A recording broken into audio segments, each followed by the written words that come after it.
کیجیے، اور چونکہ تقاریر کے اسلوب سے واقفیت نہ ہونے کی وجہ سے اگر میری طرف سے کوئی کوتاہی ہو جائے تو میں اس پہ معذرت کا پہلے ہی معذرت کروں۔ گزارش یہ ہے کہ آج کی یہ تقریب جو ہے مجھے بتایا گیا کہ یہ ہمارے پاک فوج کے جوانوں، افسران اور آرمی چیف اور ان کی تقدیس اور ان کی اہمیت اور اس کے حوالے سے ہے، تو اس حوالے سے یہاں پہ بڑے اعلیٰ پائے کے مفکرین آلریڈی موجود ہیں، اور ان کے ہوتے ہوئے میری گفتگو جو ہے وہ ایک سورج کو چراغ دکھانے کے مترادف ہے، پھر بھی کوشش کروں گا کہ جو کچھ میں کچھ گزاریات ہیں وہ پیش کر سکوں۔ چارلس ڈی گال دوسری جنگ عظیم میں فرانس بڑی مشکل میں تھا، تو اس کی فوج کا جو مورال ہے وہ بھی بڑا گرا ہوا تھا، تو اس نے ان سے خطاب کرتے ہوئے ایک بڑا تاریخی جملہ بولا۔ اس نے کہا کہ آپ کی فوج ہے تو آپ سلامت ہیں، آپ کی فوج نہیں ہوگی تو اس کی جگہ دشمن کی فوج لے گی، اور یہی صورتحال جو ہے پاکستان کو درپیش ہے 1947 سے۔ پاکستان وجود میں آیا تو پاکستان تاریخ میں دنیا کا واحد ملک ہے جس کی اس سے پہلے کوئی شناخت نہیں تھی۔ میں اپنی تحریروں میں متعدد بار یہ لکھ چکا ہوں اور بول بھی چکا ہوں کہ جو کسی بھی ملک، کسی بھی ریاست، اس کا جو تاریخی حوالہ ہے، اس کی جو تاریخی شناخت ہے، وہ اصل میں اس کی امین اور اس کی محافظ ہوا کرتی ہے۔ پاکستان تاریخی طور پہ اپنا نام پہلے کوئی شناخت رکھتا تھا، نہ اس کی کوئی حیثیت تھی، نہ ہی دنیا کے نقشے پر اس نام کا کوئی چھوٹا سا گاؤں یا کوئی خطہ موجود تھا۔ پاکستان وجود میں آ گیا اور حیران کن طور پر یہ انڈیا کو بغیر گولی چلائے ہندوستان یا اس وقت جو مہا بھارت تھا اس کے ٹکڑے کر کے اور اس کو حاصل کیا گیا اور اس کا قیام عمل میں آیا۔ تحریک پاکستان وہ ایک الگ موضوع ہے، لیکن انڈیا یا انڈیا کے جو ہندو ہیں یا وہاں کے جو لیڈرشپ ہے وہ اس زخم کو آج تک فراموش نہیں کر سکی، اور اس نے یہ ٹھان لی کہ ہم نے پاکستان جو ایک بنایا گیا ہے اس کو کسی صورت کامیاب نہیں ہونے دینا اور اسے ہر صورت نقشے سے مٹانا ہے۔ اور یہی وجہ ہے کہ اگر آپ یاد کریں دنیا میں اور بھی اس کے ساتھ آپ خود ہی سوچ سکتے ہیں کہ جس وقت سازش کی گئی، اس نے جارحانہ حملہ کیا ایسٹ پاکستان پہ، اس وقت پاکستان کی انڈیا کے ساتھ نہ کوئی کشیدگی چل رہی تھی نہ کوئی جنگ تھی، اس نے حملہ کر دیا، ایک بہانہ بنایا،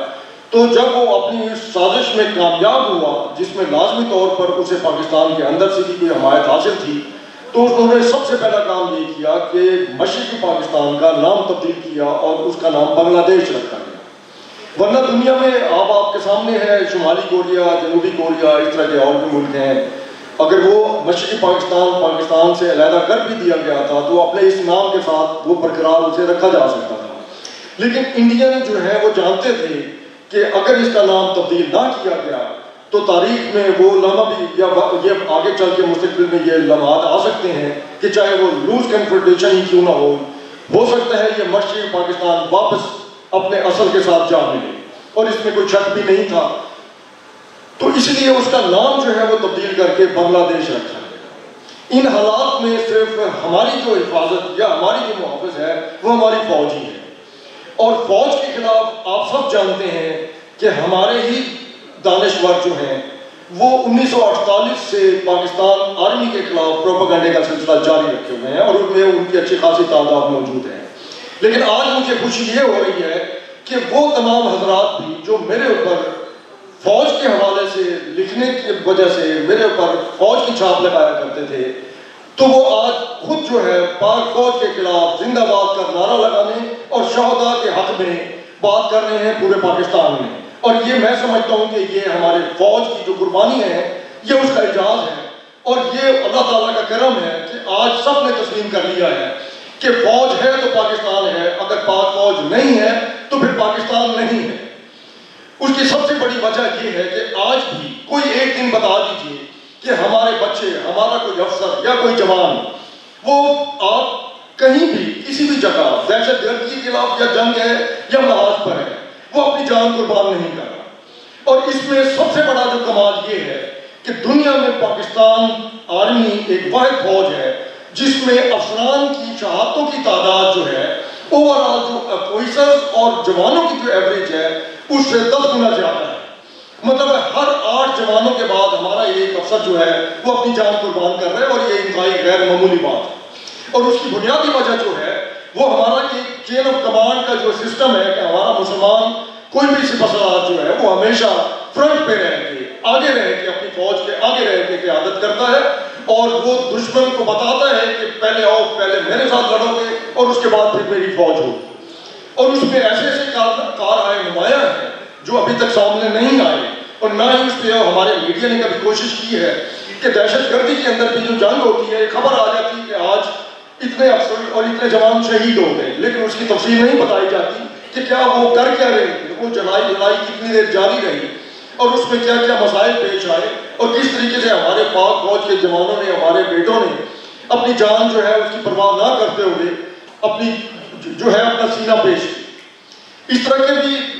موجود ہیں, واقعات موجود ہیں کہ ایک افسر جو ہے وہ شہید ہو گیا تو فوری طور پر اس کی جگہ دوسرے افسر نے لے لی, مطلب ہے کوئی جگہ نہیں چھوڑی گئی. پھر جہاں دہشت گردوں کے گڑھ میں ہمارے فوج کے یہ جوان اور افسران گھسے تو اس میں بھی سب سے پہلے داخل ہونے والوں میں ہمارے یہ نوجوان کپتان, لیفٹیننٹ, میجر اور ایون لیفٹیننٹ کرنل اور کرنل تک کے عہدے کے افسران جو ہیں وہ پیش ہو گئے. اور اب بھی ضرورت اس بات کی ہے کہ اس کو سیاسی ضرورت کے تحت ہم اسے نہ منائیں, اپنی فوج کی خوشنودی کے لیے یا اس کے لیے نہ کریں.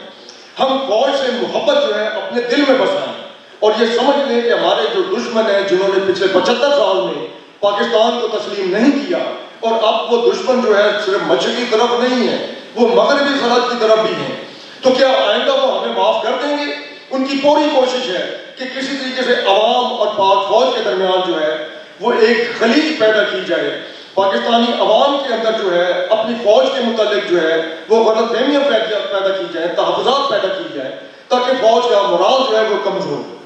فوج کی جو سب سے بڑی جو ایک حوصلہ ہوتا ہے وہ اس کے عوام کا اس کے ساتھ ہونا ہے. دنیا کی کوئی فوج جو ہے وہ اپنی عوام کی حمایت کے بغیر نہیں لڑ سکتی, اور وہ جو جنگ میں کودتی ہے تو یہ سوچ کر کودتی ہے کہ میں اس قوم کے لیے اپنی جان دینے جا رہا ہوں اور لڑنے جا رہا ہوں جو پیچھے میرے لیے دعا گو ہے اور وہ میرے ساتھ کھڑی ہے. وہ یہ فرض اپنے چند ٹکوں کے لیے اپنی جان قربان نہیں کرتا. ہمارے اخبارات میں, ہمارے ٹی وی چینلز پر ایسے دانشور موجود رہے ہیں جو ایک مسئلے کے تحت آج خاموش ہوتے ہیں, جو یہ کہا کرتے تھے اور کہتے ہیں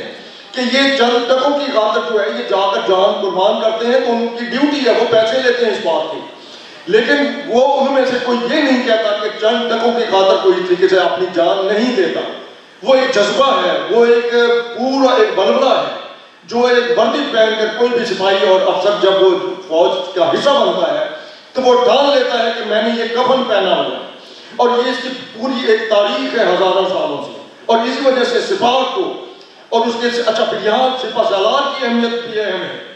سپہ سالار جو ہے یہ جیسے میرا جسم ہے, پورا جسم اس وقت اس کے مطابق حرکت کرتا ہے, سب کچھ کرتا ہے جو میرا دماغ اس کو کہتا ہے.